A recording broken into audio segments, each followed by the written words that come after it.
هم تو خانه هر کدومتون یکی از این جعبه سیاه هست.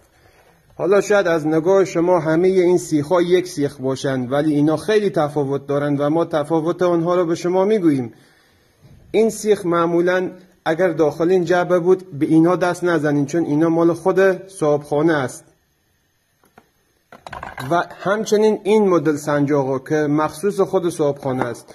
و اگر اینا رو دیدین، اینا برای مهمانان است، فرقی نمیکنه شما کدوم رو بردارین، اینا همه برای مهمانه.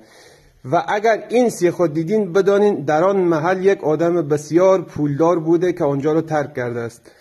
و این قوطی، اگر از این قوطی ها دیدین بدانین سوخته هاشون رو تو این جمع میکنن، اینا ویتامین نیست، البته یه ویتامین خاصیه برای دردای خاص. مرحله بعدی، اگر اینا رو دیدین نرین طرفشون، چون اینا خیلی گرانن و اصلا اونا رو ول کنین.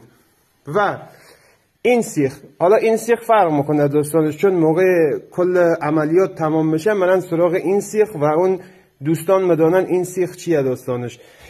و خواستین با کاغذ یه چیزی رو کاردستی درست کنین، اگر بهتون قیچی دادن بدانین شما فرد بسیار مهمی در اون مجلس هستین.